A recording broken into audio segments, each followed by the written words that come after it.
I was mocked at for creating a handmade memory journal, but after a fire destroyed every photo and keepsake, it became our only family story. I'm a 29-year-old woman from a middle-class family that doesn't do feelings. Not openly, not intentionally, not ever. If you grew up in my house, you learned early that birthdays were for people who needed attention, holidays were excuses to waste money, and personal gestures were a kind of weakness. The most emotion you'd get was a nod or an all right then. No hugs, no long talks, no we're proud of you. It wasn't cruel, just cold. I was the weird one. I liked making things. Tiny things, handwritten notes, pressed flower bookmarks, personalized cards, sketchbook gifts. I made a collage for my mom on her 50th birthday with all her childhood pictures I'd secretly gathered. She looked at it once and said, "You should have just gotten me a cake and left it on the counter for days." That's when I learned to stop trying. At 22, I moved out, got a job in the city as a product designer, and started a quiet life. Nothing flashy, but mine. I built routines, made friends who actually liked celebrating things, and gave small gifts without expecting anything in return. Still, I never brought anything to family gatherings again. Not a card, not a dessert, nothing. They noticed at first and made comments like, "Where's your homemade thing this time?" But I just smiled and shrugged. Eventually, they stopped asking. Then came Avery's engagement dinner. Avery is my cousin. We were close when we were kids, mostly because she was one of the few people who didn't make fun of my craft projects. As we grew older, that closeness faded, but I still remembered how we used to make up songs in the backyard and build forts with old sheets. So, when her engagement was announced, I thought maybe I'd try once more. Just one thing, not a big gesture, just something meaningful. I made her a memory journal. It took me weeks. I printed old photos, scanned in family recipes, and added quotes from letters my grandparents had written to each other during the war. I pressed forget-me-nots from my grandmother's garden between vellum pages. I included a fold-out page of our family tree, handwritten in ink. I even hand-bound the entire book with linen thread and wrapped it in brown craft paper tied with twine. There wasn't a single glittery sticker or overdone calligraphy title. It was quiet, simple, real. I brought it to the dinner. We were seated around this long table in my aunt and uncle's house, all mismatched chairs and plates from different sets. Avery was at the head, glowing in that way newly engaged people do. Everyone brought standard gifts, envelopes, wrapped kitchenware, a toaster. When it was my turn, I handed over the journal, smiling. She unwrapped it slowly. I watched her eyes move over the cover. She flipped a few pages. Then my aunt leaned in, glanced at it, and said, "That's a bit much, isn't it?" Micah, another cousin, snorted. "What is this? One of those Pinterest projects? Nobody actually keeps those."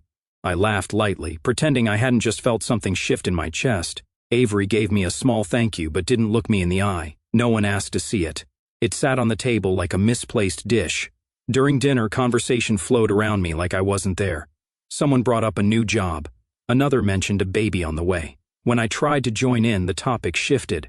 After dessert, I helped stack plates in the kitchen. That's when I heard my uncle's voice, low behind me. She always has to make it about herself. I left before anyone could offer leftovers. No one stopped me. No one said goodbye. I walked to my car, journalless, dignity folded into the corners of my jacket. That night, I didn't sob or scream. I just sat on my apartment floor, wondering why I thought it would be different. Wondering if I'd always be the person who cared too much in a family that felt nothing at all. Weeks passed. I didn't talk to anyone about that dinner, not even my friends.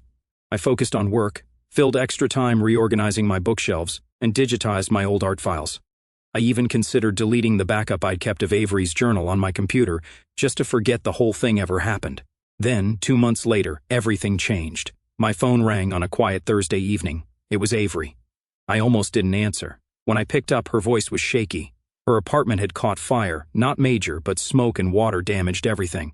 She'd lost all her photo albums, handwritten notes, paper keepsakes, everything except the journal. She said it had been sitting on her coffee table. The firefighters moved it aside when spraying down the area. It was untouched. She stayed up all night reading it. She cried through it.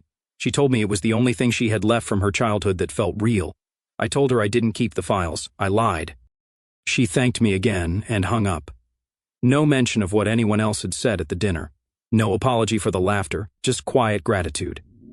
The next day, I opened the backup folder on my laptop and stared at the files, every page, every image, every caption. Then I created a new folder. I named it Now You Get It, and I started saving things. Not for them, for me. A few weeks after the engagement dinner, I got another call from Avery. I almost didn't answer, but I did. Her voice came through shaky and rushed. There had been a fire in her apartment. Nothing major, she said, but it destroyed most of her things. Photo albums, paper records, letters, souvenirs, gone. The only thing that survived was the memory journal. She'd left it on her coffee table, and it was somehow untouched. She said she stayed up all night reading through it for the first time. She told me it felt like her childhood had been handed back to her. I didn't bring up the way everyone looked at the journal during dinner, like it was an embarrassing school project. I didn't ask her if she remembered how no one passed it around. She didn't mention it either. Then she asked if I still had the original files, the photos, the layouts, the templates. I told her I hadn't saved them. That was a lie. I had everything backed up and cataloged on my laptop. 2 days later, I got a message from her mother. It was phrased like a compliment but shaped like a request. She wrote that Avery's gift had touched the whole family, and she wondered if I could make a version of it for everyone. She used words like healing and preserving our history. I replied politely, saying, "I don't have time right now, but I'll let you know." The next day, Micah's fiancé reached out. She wanted a version for their wedding. This time, she offered to pay. She said she was planning a memory table and thought it would be the perfect centerpiece. I told her no. I explained I'd only made that book as a one-time thing for Avery specifically. She didn't respond. After that, it didn't stop. My sister-in-law texted me, asking if I could make one for my niece's birthday. My cousin Jenna emailed to ask if I would consider doing one for her parents' anniversary. Even my own mother reached out through a text message that just said, "I didn't get it back then. I do now." I started taking screenshots of every message, every comment, every "we didn't realize," and "we see the value now." I saved them in a folder on my desktop and named it "Now You Get It." The next weekend, I was at my parents' place for Sunday lunch. My father pulled me aside after the meal. We stood in the hallway next to the laundry room while the rest of the family chatted in the living room. He said that my mother felt left out and hurt. He asked if I could make something for her too, something like what I gave Avery. I looked at him and said, "But no one asked for it, remember?" Then I walked away. He didn't follow. On Monday, I received a forwarded message from Jenna that had been shared in the extended family group chat. It was a picture of the journal Avery had posted with a caption about how much it meant to her. People were reacting with hearts and comments like "so beautiful" and "what a treasure." I wasn't in the group chat. I never had been. Later that day, Avery messaged me privately to say thanks again. She told me she'd started writing in the blank pages at the back. She'd added her own reflections, photos from the fire, and printed copies of emails people had sent her after reading the journal. She said it felt like the only real family thing she owned. I didn't reply right away. I spent the evening going through the backup folder on my laptop. I opened each design, skimmed through the captions, and made a few updates. Not for anyone else, just for myself. Then I opened a fresh file and started creating a timeline, something I could add to quietly. I didn't know what I was making yet, but I knew it wouldn't be for sale. That night, Micah's fiancé followed up again. She said she understood if I was busy, but just wanted to know if I'd reconsider. I left it on read. 2 more people reached out that week. One was a distant cousin I hadn't spoken to in years. The other was my mother's sister. Both mentioned how the family had changed their perspective and were reevaluating what matters. I didn't engage with either. I just added their names to the screenshot folder. At the end of the week, I dropped off a package at the post office. It wasn't for anyone in the family. It was a custom journal I'd made for a friend going through a divorce. She didn't ask for it, and she didn't expect it. She cried when she received it. I didn't post about it or tell anyone. It wasn't about proving anything. Avery called again on Saturday night just to chat. She told me she was thinking of writing her own keepsake book using the journal as a guide. I told her that was a great idea. I meant it. By Sunday, the family group chat had changed its profile photo to a screenshot of one of the pages from the journal. Again, I wasn't added. Avery sent me the picture and just wrote, "Guess they're finally paying attention." I responded with a thumbs up emoji. Then I opened my laptop, created a new folder, and titled it, "Not for Them." A few days after the group chat changed its photo to the journal page I designed, I got a voicemail from my mother. Her voice had that sharp tone she used when she felt cornered but didn't want to sound angry. She said I was always acting like the victim, that I had a tendency to take things too personally, and that they just didn't understand my style before. She ended it with, "You're making this harder than it has to be." I didn't reply. I saved the voicemail and moved on. Later that afternoon, I opened an email from my aunt. The subject line was a family request. She wrote that it was really selfish not to share the journal with the rest of the family, especially since everyone now saw how talented I was. She threw in a line about how family should lift each other up, not hoard things out of pride. I forwarded the email to myself and archived it in the same folder as the screenshots. That night, Avery texted me a photo. She was sitting on her floor, holding the journal with tear-streaked cheeks, smiling. The caption just said, "This is all I have now. Thank you." I told her I was glad it brought her comfort, but I also told her gently that I wasn't going to make copies for anyone else.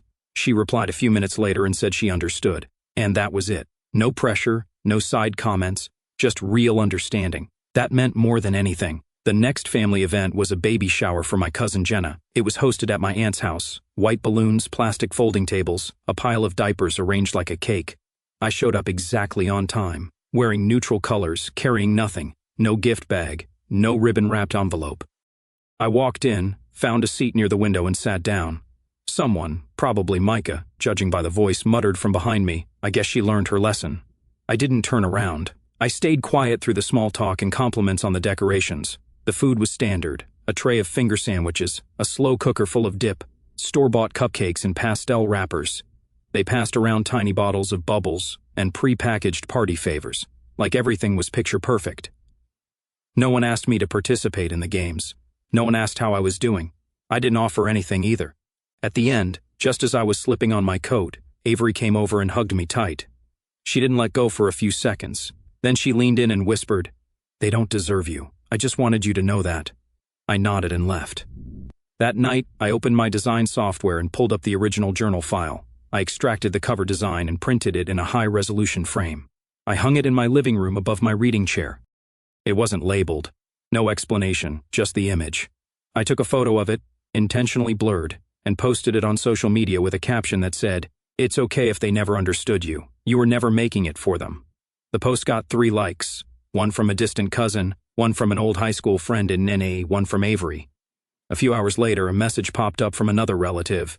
They said they saw the post and wanted to ask again, could I please reconsider doing a version for the whole family?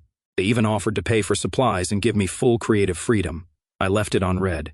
The next morning, my father texted me about Sunday lunch. I ignored it. That afternoon, Jenna tagged me in a post with photos from the baby shower. I wasn't in any of them. My name wasn't mentioned, but the comments under the photos kept circling the same theme, how wonderful it was to see everyone together, how family always finds its way back, how love wins.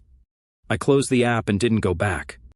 3 days later, someone mailed me a postcard with no return address, just a typewritten message that said, "We all make mistakes. Don't let yours be walking away." I recognized my mother's phrasing immediately. I tore the card in half and tossed it in the recycling.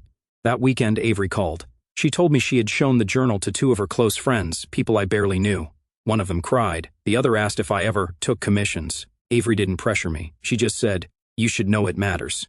On Sunday, instead of going to lunch, I visited a bookstore I hadn't been to in years. I bought a blank journal with thick pages and stitched binding. When I got home, I wrote the first line inside the cover, "You don't owe them anything, not even an explanation." That evening, I went to dinner with a friend from work. When I got home, I found another message waiting, this time from Micah's fiancée. She asked if we could talk as adults and said she felt like things had gotten blown out of proportion. I didn't respond. I opened my laptop, clicked through the folder marked "Now You Get It," and added the new messages. Then I opened the folder titled "Not For Them" and added one more entry, "Refusing to shrink for people who never saw you clearly isn't bitterness. It's clarity." The first thing I noticed was that Micah's fiancé had unfollowed me on social media. Then came her story post, not directed at anyone but clear enough. A blurry sunset and the words, "Some people withhold out of spite and call it boundaries." It sat there for 24 hours, long enough for half the family to see it and pretend they didn't. I didn't respond. I archived the post in the screenshot folder with the others. 2 days later, my mother called. She kept her tone light, but the message was sharp underneath. She said my attitude was creating division in the family, that people were starting to feel like I was being cold on purpose. I reminded her that when I brought the gift to Avery's engagement dinner, they all laughed. She didn't argue. She went quiet for a few seconds and then asked if I was coming to dinner at my brother's house the next weekend. I said yes. That was the end of the call. The dinner started like all of them do. Too many dishes, mismatched chairs, background noise from the television. I noticed immediately that my name card was on the corner of the table, far from the center of conversation. My uncle and aunt were seated directly across from each other in the middle, as always. I sat where they put me. No one moved their chairs. Halfway through dinner, while someone was clearing plates, I overheard my uncle tell my aunt she thinks she's some kind of artist now, and my aunt responded, "It's not even her job." I said nothing. Later, my brother handed me his phone and asked me to take a group photo. Everyone gathered near the dining room archway. I took 3 pictures, handed back the phone, and stepped out of the frame. No one asked me to join. I drove home in silence. The next week was my niece's 10th birthday. I'd been working for months on a little booklet for her, hand-drawn illustrations paired with original bedtime stories. It had her name on the cover with tiny sketches of things she loved: dolphins, cupcakes, her cat. I mailed it with a note inside the cover: "To your dreams, whatever they become." I didn't hear anything for 2 days. Then my sister-in-law sent a short message. "Wow, that's a bit too much, isn't it? A Barbie doll would have done fine. No emojis. No thank you." Later that night, Avery messaged me. She said she saw the booklet when she stopped by to drop off a gift. She called it beautiful. She said, "You're good at this. Don't let them flatten you." That stayed with me. I pulled out one of my blank journals and started writing again. Not about them, just what I saw, what I heard, what they said. Not even feelings, just facts. I made a list of every event since the engagement dinner, what was said, what wasn't. I didn't plan to do anything with it. I just wanted the record to exist somewhere other than my head. A few days later, I got 2 unexpected messages. Both were from distant family friends who had seen Avery's journal when she brought it to a dinner. One asked if I'd ever consider doing something like that professionally. The other offered to pay me to create a keepsake book for her daughter's graduation. I declined both. I thanked them but told them I wasn't taking on projects. I didn't want to turn something personal into a product. The next surprise came from my aunt. She created a new group chat called Reunion Planning. It included almost every adult in the family, everyone except me. I found out because Avery sent me a screenshot of the chat's name in the participants list. Her message read, "You didn't miss anything. It's all Pinterest boards and potluck rules." That same night, I opened my design software and started something new. I created a family tree, but instead of including every name, I left them all out. Just me and Avery. One line branching into 2 names. Underneath, I wrote the words, "Not everyone belongs in every story." I didn't save it to the shared family folder. I didn't print it. I just let it exist on my screen for a while before closing the laptop. The next morning, my mother sent me a message with a photo of an old scrapbook from her closet. It was dusty and yellowed, pages curling at the edges. The caption was, "Maybe it's time I looked at this again." I didn't respond. That evening, I received a calendar invite labeled Memory Night, tentative, sent by my brother. The location was our parents' house, with a note, "Bring anything meaningful to share." I declined the invite without adding a comment. The next day, Avery called. She told me she had mentioned my name in the reunion chat and the reaction was mixed. Some ignored it. One person left the group chat altogether. She said she was thinking of doing the same. I told her she didn't need to make a scene. She could just step out quietly, the same way I did. We agreed on that. At the end of the week, I made another entry in my journal, just a sentence. If they wanted me silent, they shouldn't have handed me paper. 2 weeks before Micah's wedding, the announcement went up on the family group chat I still wasn't part of. Avery sent me a screenshot. It read, "Excited to share that we're featuring a custom family memory wall at the wedding. Bring your favorite printed photo." A few of the older cousins commented with heart emojis. Someone replied, "Love this idea." Avery's message came next, straight to me, "Please tell me you're involved with that. It looks like a cheap knockoff of your book." I hadn't been asked. No one mentioned it to me. I checked the wedding website. Under details, there was a preview photo of the memory wall setup, a long corkboard with string lights, paper cutouts, and printed photos, some blurry, some cropped awkwardly. But in the bottom corner, I noticed something else. One of the layouts was identical to a page I had designed for Avery's journal, the same font pairing, the same spacing, even the title reused word for word. I sent a direct message to Micah's fiancée. I kept it short, "You could have just asked." The reply came fast. She said it was just family history and that no one owned it. She told me I was being dramatic. Then she added, "It's not like you're the only creative person in this family." I didn't reply. Instead, I pulled up my copyright registration from earlier this year, the one I had filed quietly after Avery's journal caught so much attention. I attached the legal documentation to an email and sent it to her with the subject line, "Cease and desist, unauthorized use of copyrighted layout." I didn't add a message, just the file. 12 hours later, my uncle left me a voicemail. He called me unstable and said I was trying to ruin a wedding over scraps of paper. That same evening, my aunt emailed me to say I had lost perspective and that I should be flattered anyone wanted to use my work at all. I forwarded both to my screenshot folder. Then I turned off notifications. Avery messaged me again later that night. She told me she was considering stepping down from the bridal party. She didn't like what was happening and didn't want to stand next to people who treated creativity like decoration. I told her not to do that. I told her to go, but not to stay quiet. The next few days were radio silence from everyone else. Then, just before the weekend of the wedding, Avery sent me a photo from the rehearsal dinner. The memory wall was still up, but some of the pages had been replaced. It looked patchy and rushed, like someone had pulled pieces down last minute. On the day of the wedding, I stayed home. I made tea, opened my sketch pad, and started drafting something new.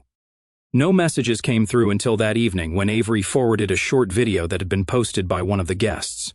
It showed the reception hall. The camera zoomed in on the memory wall, now completely covered with a white cloth. The person filming was whispering, "Anyone know why they suddenly covered the whole thing? Weird."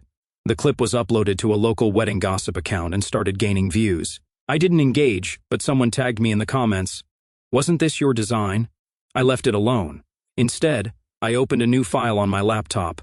I started building a timeline of our family's history, not the official version, the real one. I included things like the year my mother stopped celebrating birthdays, the summer I gave my aunt a hand-sewn pillow and found it in the trash, weeks later, the Christmas where my drawing was the only gift that didn't get passed around. I listed names, dates, patterns. I added Avery's name first, then mine. I scanned handwritten notes from years ago, transcribed voicemails, and arranged photos they never remembered I took. I made it detailed, emotional, and brutally honest. I wasn't making it for them. I wasn't looking for a stage. A few days later, I received an email from one of the wedding vendors. They said they were contacted to remove the memory wall installation after a last-minute legal issue. They asked if I could clarify what the problem had been. I didn't respond. I forwarded the email to my folder, renamed it Rewrites.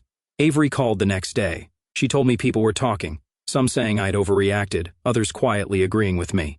She told me someone made a comment at the wedding that the whole situation made people uncomfortable, which, coming from this family, meant it was finally getting under their skin.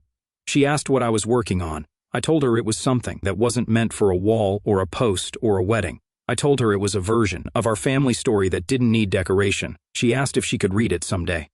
I said maybe, but not yet. That night, I printed the first page of the timeline.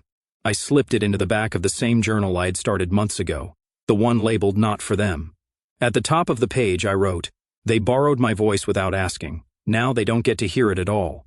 A week after Micah's wedding, I got a call from my father. We hadn't spoken one-on-one in months, not since I turned down his request to make something for my mother.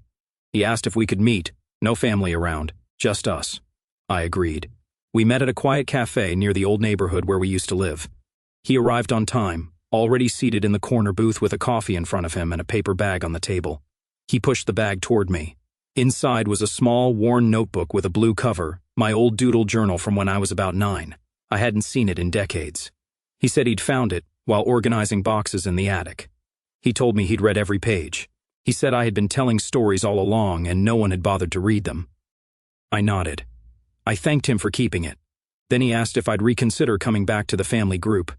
He said they could really use someone creative to help with the upcoming reunion. I didn't raise my voice or argue. I just said no, not in anger, just final. I told him I wasn't part of that story anymore, not in the way they were trying to write it. Word of our meeting traveled fast. That same evening I got a message from my aunt. She said maybe it was time we all forgive and forget. She asked if I could help them move forward. Then Micah sent a message. He didn't apologize. He said he didn't mean to upset me and that he just didn't realize how seriously I took things.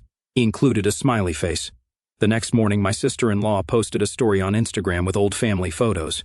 She tagged me and added the caption, "When creativity runs in the family." I blocked her without a word. Avery called me later that night. She said the group chat had turned into a performance. Everyone was trying too hard, making plans, pretending like the last few months hadn't happened. She told me she wanted to leave the chat altogether. I told her she didn't have to do anything dramatic. I said living honestly would always say more than any exit ever could. The same night, I came home to find a letter in my mailbox. No envelope, just a 4-page handwritten note from my mother. Her handwriting hadn't changed in years. She wrote that I was always too sensitive as a child, that she didn't understand me back then. She wrote that she now saw how it cost me to keep showing up and being dismissed.